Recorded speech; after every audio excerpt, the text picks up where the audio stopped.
Sorry guys, I'm just trying to find out, who let Loki cook?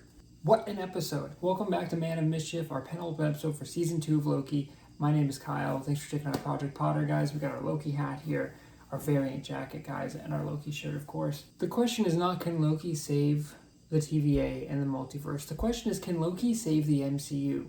And I'm telling you guys right now, the answer is yes. For Loki in review, guys, I'm going to go through my favorite scenes, a favorite character born to rule, a least favorite character, get help. I'm going to tell you right now, guys, there is no least favorite character. So I'm so excited. I'm jazzed up. I just got done watching the episode here Thursday night. I had chills, man. I'm ready to run through a wall. This show continues to amaze me. It's so different than season 1, but this is becoming the best 2 seasons of TV in a long time. Let's get going. Can rewrite the story. I mean, how simple is that? This felt like a thriller, mystery, suspense. I don't even know how to describe this episode, but this episode had me so excited because I was questioning every single thing that happened, and anything could happen. Somehow I had forgotten about the loom exploding, and I was kind of thinking okay, either everything's gonna be fine or no one's gonna be fine. But we pick up right where we left off. The loom explodes. Loki is he's kind of bracing for death. He's there and everyone's gone. And I was like, okay, everyone's back on their timeline. And I'm like, this is cool because we finally get to go see what everyone's doing. Time skipping is back. And I'm like, this is awesome, dude. I was like, we had time skipping in the first episode. It looks really cool. It was very interesting. And then we kind of got away from it. And I'm wondering what's going on. But we get to go see Casey, who's breaking out of Alcatraz, dude. I love how they're all picked from different years. Some of them was 1962. 100B15, I think, was 2012 or 22. And then Mobius, or Don, as we know him, is 2012 or something. I love it, dude. But we've got to see Mobius on a jet ski finally. I figured that payoff was coming, but to see him and to see Owen Wilson, man, who's a dad, and he's got these 2 kids, and I thought we were gonna see the wife reveal. Maybe there is no wife. Maybe there was a passing or tragedy, something like that. And then I was like, are these Wanda's kids?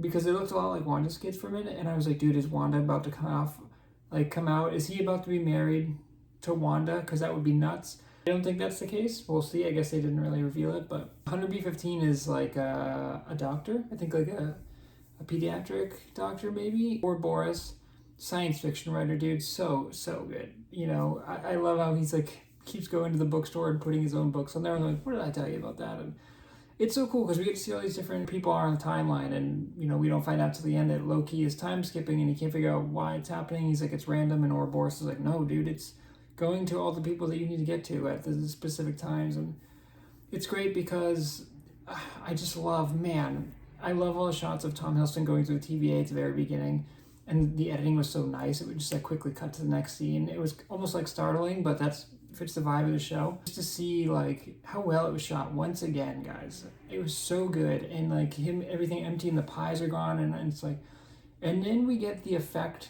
maybe the coolest effect I've ever seen, that had me with my jaw on the floor. I was genuinely stunned, mouth agape.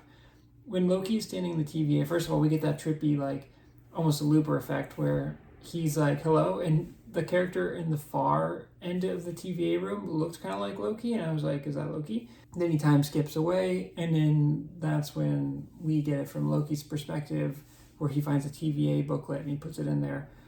Time travel stuff, still super confusing. There's still some stuff I was I don't really understand this is happening. I love when Loki's talking to Ouroboros. He's like, oh, well, you just have to get to a place that's impossible to get to. He's like, does that make sense? And he's like, no. And he's like, okay, well, it's impossible, so you can do it. And then he's like, yeah, of course, makes no sense at all. I love how they're playing into this idea that this is ridiculous, but they've set up these rules and they're abiding by them. And I'm listening where I'm okay, this is confusing, but I'm so into it. And I'm Ouroboros or someone's going to explain it, or it's going to be clever. But the effect, guys, of the temporal radiation. When Kang goes out there, when Victor Timely goes out there last episode and he immediately turns into spaghetti, that is now happening to all the objects around the world. It is the coolest effect, dude. It's so cool and haunting and terrifying. That scene at the end when Sylvie goes to the music store, and first of all, when her McDonald's goes away, I was like, this is awesome. And I actually, for some reason, knew that Sylvie would remember him. I was like, oh, Sylvie's gonna know who he is. And we also saw Sylvie kind of playing around with timelines. Remember a couple episodes ago, guys, I didn't really talk about that. I think it was a post-credit scene or at the very end where she's like at McDonald's, she goes back. I think it's episode 2. And then she's like messing around with stuff. So I think, I don't know if something is up with Sylvie or if she's like playing both sides there, but I'm interested to see her role next week. But she like doesn't really care. She's like, look, everyone's gonna be fine, free will. And then her stuff starts going away, and she knew who he was, and she's like, okay, get in the car. And then we have this incredible scene at the bar, which is like so sad, dude. I almost like started crying, and Tom Hiddleston does start crying in the bar where he's like, what am I gonna do? I need to be with all my friends. And this is the redemption path that we've seen Loki on, right? Dude, he tried taking over the Avengers. Remember, this is the same Loki. It doesn't feel like that Loki. And I'm interested to see what they do next week, because I don't know if they're going to reset him. I don't know what's going to happen, but we've been with this Loki, and he's been through so much now, and he's changed so much. It's hard to imagine they just like put him back in New York or whatever. For him to be like, well, what is my purpose? He starts crying because she's like, look, your friends are where they should be. And, you know, Sylvie's like, we write our own story now. And it's like, you're kind of destined to be alone, and that's a Loki. And it's so sad, dude. And you feel for Tom Hiddleston. And he realizes that, like, I'm not supposed to be with my friends. And, you know, he's all depressed, and he goes back and he's like, I'm sorry. You know, you guys should all just go back home. And they're like, what are you talking about? You said we have to like save the universe. And he's like, Mobius is like, you said my boys are in trouble. Are they safe now? And Loki's just so defeated. Shortly before that, guy, Sylvie's in the music store, and she puts on the things, and then that cool guy that looks kind of like Lenny Kravitz, he goes over and he runs, and he's like, Sylvie, and then everything is just turning into spaghetti around him, dude. It was so cool. It was so cool, dude. I couldn't even believe, and like terrifying. It was like genuinely like haunting. What really shocked me is when they're all in the room together, and Loki's like, oh my God.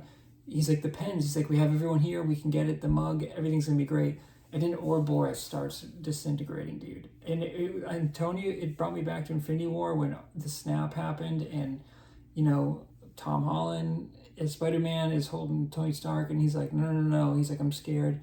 It was crazy. This was like, honestly one of the craziest moments of the MCU. And then for everything to like be destroyed around Loki, and it's just Loki, and he's like, you know, it's so cool, and all the strings are going by, and he's like grasping at them.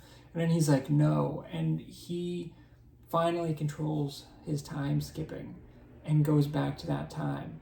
And it's like, oh my God. And then when he says, can we rewrite the story? It's like, dude, I'm just blown away at this show, man. It's so good. It's so good. The whole thing with Mobius and Loki being like, no, we have to say the TVA. And he's like, I think you mean ATV. And he's like, no. And then like he sees him like going back in time. But, you know, Loki's like, I can put you back at any point. To me, it's kind of like the stakes are so high, but they're also low, because it's weird, because he's basically saying like nothing matters because I can just put you back, but also we have to save everything. But I'm super interested to see how they involve like He Who Remains in there. They're probably going to bring Victor Timely back. Now that Loki can like choose where he's time skipping to, he's basically like a temp pad. I'm really interested to see like what they're going to do next week, but I trust that they're going to stick the landing, man, because this episode was so good. I was locked into every single second, and it was just shot so well, and it was great, and man, it's just crazy. And I didn't think they could top season 1, or I wasn't sure if they could top season 1, but I was really excited for season 2. And man, season 2 is just incredible. It's so good. I don't have enough nice things to say about it. I just can't believe it, man. And what an episode. What a phenomenal highs and lows. It was terrifying at points. It was funny. It was like quirky. It was trippy. It was amazing. Another amazing episode for an amazing season of an amazing show. And it just, man, the MCU kind of in shambles right now. To be honest, guys, the Marvel's trailer looks terrible. That's probably going to be a bad movie, okay? Secret Invasion was terrible, and Loki is like the one shining bright spot, right? And there's like rumors now that Disney's talking about bringing the original Avengers back. Don't do that. That's a terrible idea. Talking about pivoting to Doctor Doom instead of Kang because of Jonathan Major's legal troubles, which I think are going to be cleared up. I don't think there's much going on there, but who knows? Marvel doesn't really know what they're doing right now. You know, they've lost a step. That's clear. And then they have Loki, and Loki is like single-handedly saving the MCU. And can he rewrite the story? I think he can, man. It's crazy, but what a phenomenal episode overall. Born to Rule, which is my favorite character. Dude, Tom Hiddleston is just absolutely ridiculously good at acting. He is so low-key that I can't imagine. He's like one of my favorite characters in the entire MCU now, and that's so crazy to me because when he came up in Thor, I was like, who is this guy, Loki? Who is Tom Hiddleston? He looks like a baby in the first movie. It's pretty funny, but got to know him over the movies, and Ragnarok, he was funny and stuff, but I would argue he was still a side character, and then we got this show, and season 1 just really flushed him out, and like, amazing because Tom Hiddleston has like really self-reflected on this role. Like, this Loki is so passionate, and this Loki has fallen in love in this show, and with Sylvie, and we'll be interested to see like if they rekindle that next episode for the finale. But he's been through so much, and he's like literally seen his life play out. And now I'm thinking like, okay, he's gonna rewrite the story, and it's like, wow, there's so much power in that because it's like, instead of getting crushed by Thanos, what does that mean? How much can he affect? You know, is he gonna like change his whole story? This is gonna be actually a really nice way that they can kind of write him back into the MCU, which I think they should do because God, Hiddleston is just perfect. And I think if MCU wants to get back to where they were, not with Endgame, I don't think they can ever replicate that magic. But if they want to get close to that and go back to quality over quantity, they have to have Tom Hiddleston as a major piece. And I think they need to kind of soft reboot him back and find a way for it to make sense and be like, okay, Loki's back in the MCU now. And then I think that could make for some really awesome moments. I think especially with like Chris Hemsworth as Thor being like, brother, you're back, or you know what I mean? Like, it could make some really high emotional moments. And also just Hiddleston is so good, but he really is just showcasing his acting in this series. And I think in a series full of like some really good actors like him and Owen Wilson especially, I think are really, really good. Sylvie has been strange for me this season, but Tom Hiddleston has really shined above the rest, and he is just perfect as Loki. And he's one of my favorite, like I said, my favorite characters in the entire MCU, and I can't imagine the MCU without him. So this episode, Tom Hiddleston absolutely crushed it. He's my Born to Rule, my favorite character, dude. He's so damn good. He's been so good the whole series, including season 1. But this season has kind of focused around him, and even though we've had really great, strong new characters like Ouroboros, Loki has just been killing it. So Tom Hiddleston, great job, man. Okay, guys, we're not getting help this week, guys. No terrible actors or actresses. Everything was great. I thought everything was shot well. So that brings us to the score. Guys, it's another 10. I can't stop giving out 10s, but I can't deny the greatness of this show. It's just so good. It feels like every week I'm texting a buddy of mine, or I'm saying something, or I'm thinking, how does this show get better every week? And it's like, how can it possibly up the ante? And it's just taking twists and turns. I'm so glad it's surprising me a little bit, and I have no idea what they're going to do next week. I know they're going to kind of course correct and everything, but what does that mean? Are they going to have fun with some cameos? What's going to happen to like we haven't seen any of the Loki variants this season, so are they going to throw everything in there? Hopefully it's a longer episode next time, but how are they going to handle Kang and all that stuff? And it's just like, I'm very, very excited to see where they go, but man, what a damn episode, what a damn season, and what a freaking show, man. All right, guys, well, that is another episode of Man of Mischief, our Loki review, season 2. Guys, this show just continues to hit. Again, I probably am leaving some keywords out there, some key scenes, but I'm just still processing it all. It's all crazy, but I'm just like so ready for the finale next week. So we'll be back for that next week, guys. Another episode of the books. Appreciate you guys. Until next time. Let's rewrite that story.